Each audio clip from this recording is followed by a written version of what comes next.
They are powers. Powers that give favor. Powers that give inspiration. Powers that cause lines to fall in pleasant places. Powers that bring destiny connections. I'm not saying the power will make money appear in your account. No, God can do it, but that's not his method. But when that power is activated in your life, it will put a favor on you. Even your enemies will align with you. It will give you inspiration. Where people see problem, you will see opportunity. It will. Hi, welcome to Heaven's Mandate channel, where mortals encounter the divine. You will be listening to inspired words from seasoned and proven men and women that are capable of spurring you to greater works, breaking limits to come out super refined in order to fulfill your God-given purpose and to be a blessing to others as well.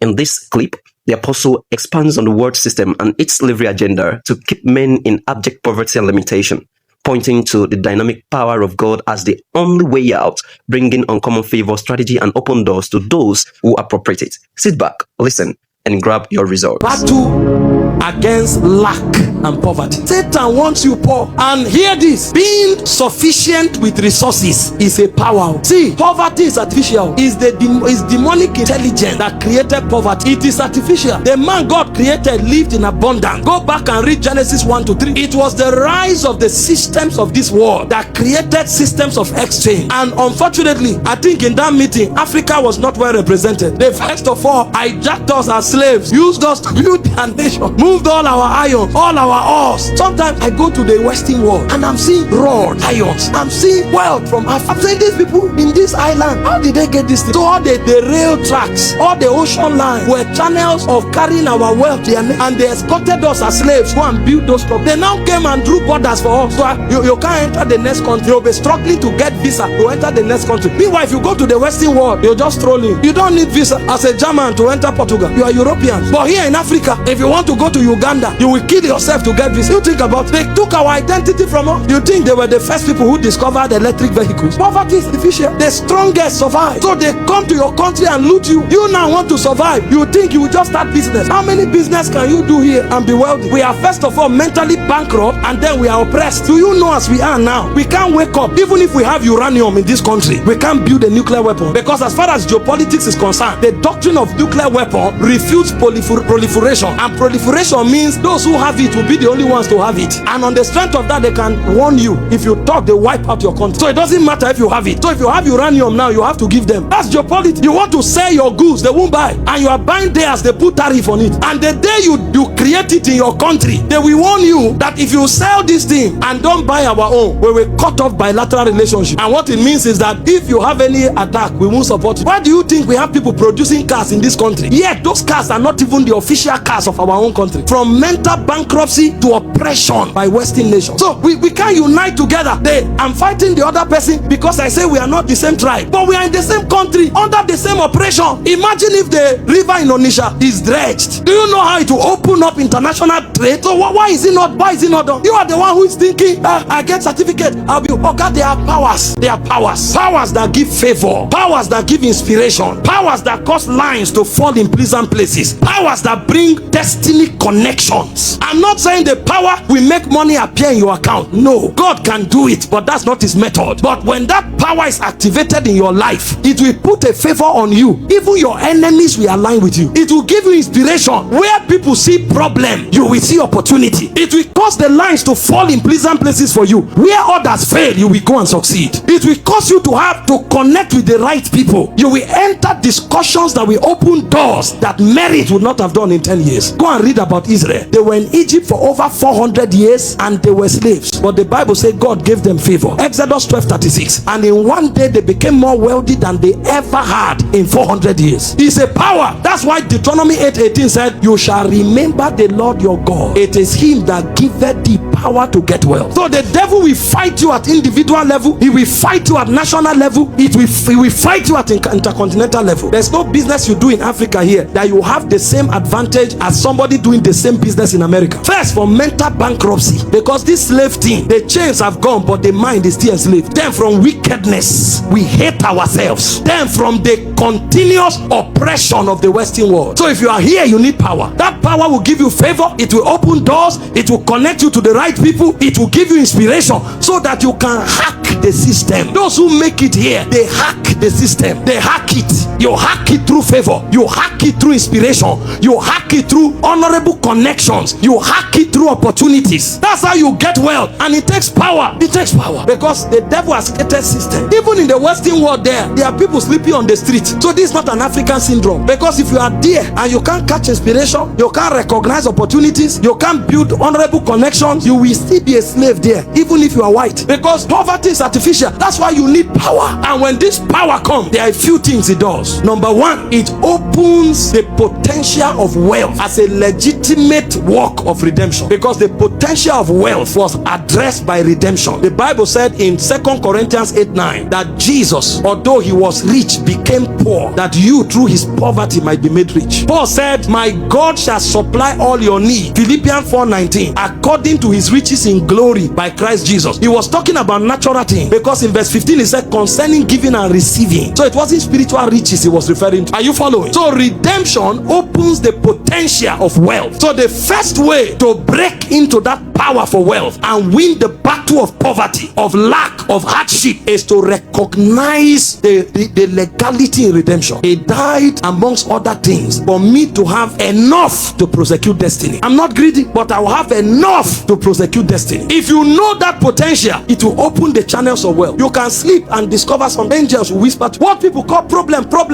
You may be passing and God will open your eyes. See this country that you think is very poor, every problem is opportunity in disguise. But if your eyes are not open, you can't see. This is a country where if you can process even waste, you'll be wealthy, because the raw material is all over the place. Waste. I was listening to a man of God speak recently, and he said doctors are running abroad. He said but there are more opportunity here than abroad. He said if one nurse decide to partner with a doctor and they begin to give medication to people in their houses, all the wealthy men will look for them, because nobody wants to go and lie down in the hospital. So even sickness is an opportunity, because the same water that was killing people was the water lifting the ark of Noah. But that power, when recognized in redemption, is what will open your eye. It's what will make you enter favor. It's what will cause the lines to fall for you in pleasant places. It's what will create relevant relationships. Some people, all their friends are either sinners or poor. Now there's nothing wrong in having a relationship with a poor person if you can help him. But if everybody around you is a sinner and a poor person, you are one of them. And then when one wealthy person enter their cycle, all of them like crab will leech on the person. If that person doesn't run, he will drown. Have you not seen a situation where a friend just came home from abroad, and then they are just doing reunion? You sit on the table, 7 of you. One will say,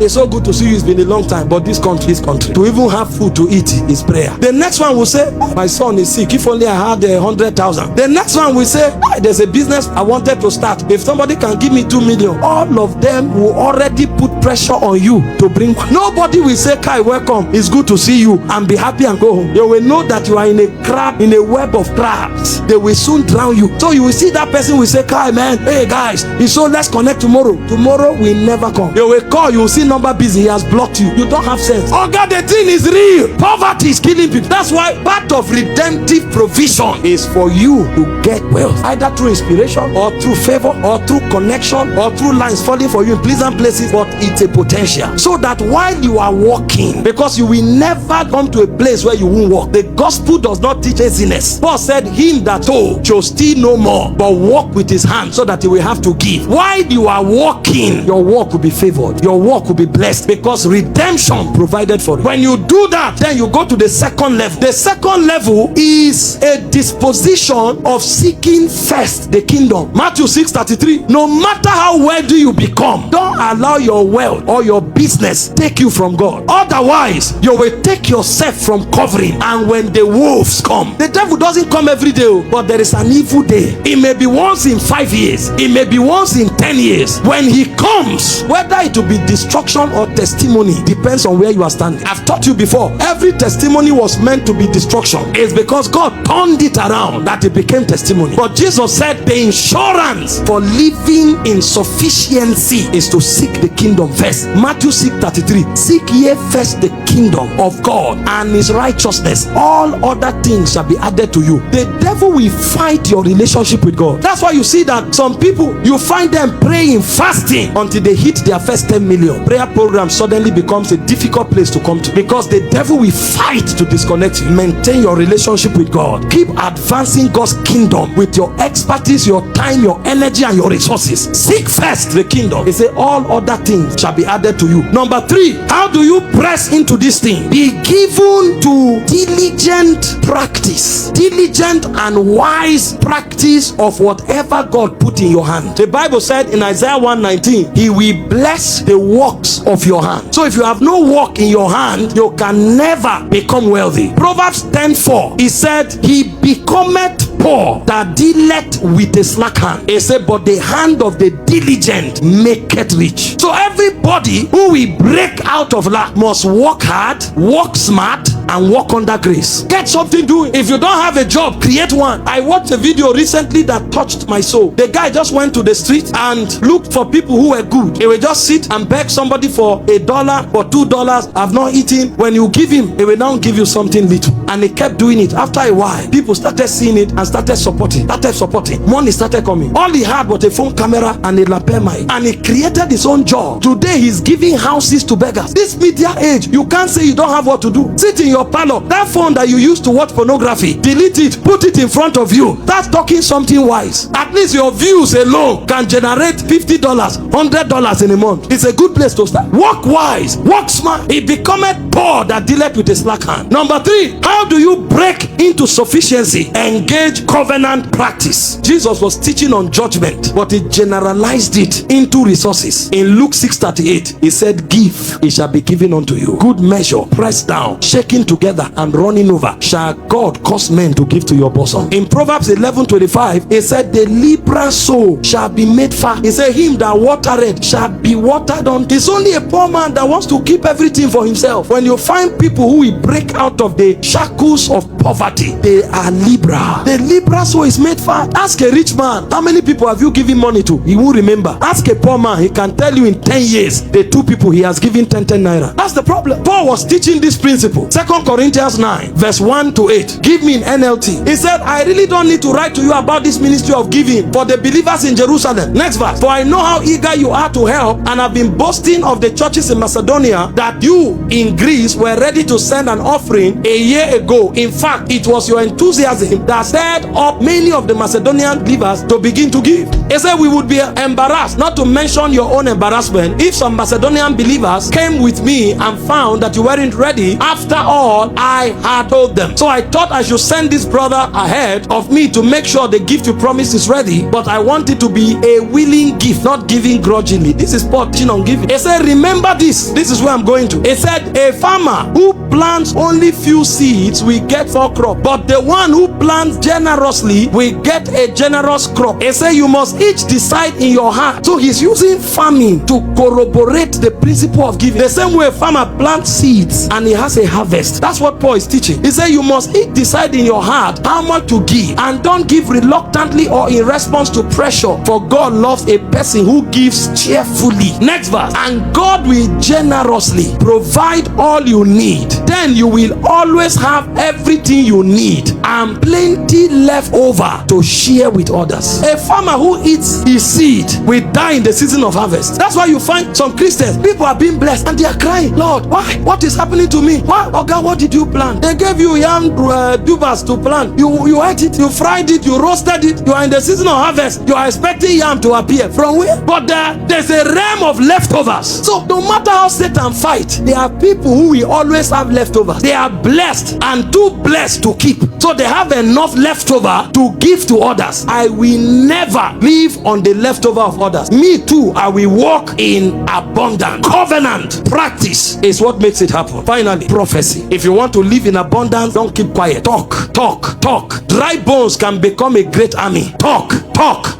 The problem with us is that we are always talking negative. This country is not working. Nothing is working, but you are talking. At least your tongue is working. Why don't you begin from there? You never catch those who are doing well talk like that, because even the problems are opportunities in disguise as far as they are concerned. It's only the guy who is heading to lack that keeps talking his fall, and his fall is always a great fall. Talk. How did Paul move the church in Philippi? They gave, Paul talked. They said, my God will supply your need. I gave you seed, you are talking to me back, because he knew talk is as powerful as the seed you sow. Some of you need to enter your shop, talk there. Enter your business, talk there. Don't just sit there. When problem comes, you hit your hand on your lap and you say, to, is it not Nigeria? What are you expecting? I'm not expecting what you are expecting. The path of the just is as a shiny light. It shines brighter and brighter unto the perfect day. The Bible says, I shall lay up gold as dust, and the gold of Ophir as the stones of the brooks. I'm not thinking what you are thinking. Don't assume we are thinking the same thing. You are the one thinking like that. I'm thinking upward,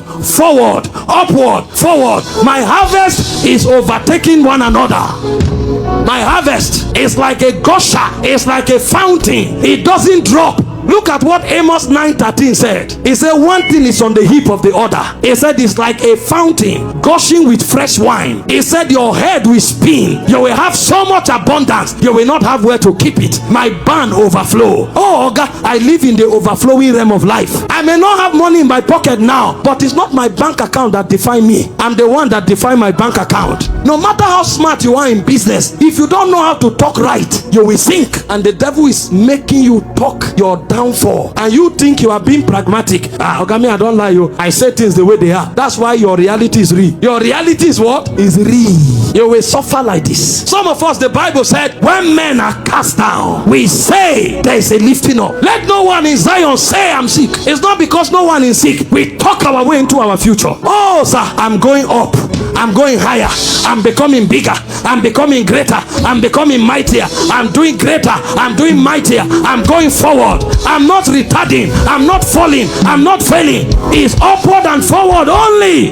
Check me out tomorrow. I'll be far greater than I am now. My today can never compare with my tomorrow. I know a God that lifts men. His name is called the El Shaddai. I know a God that blesses men. His name is called the El Shaddai. I know a God that provides for men. His name is called Jehovah Rapha. I know a God.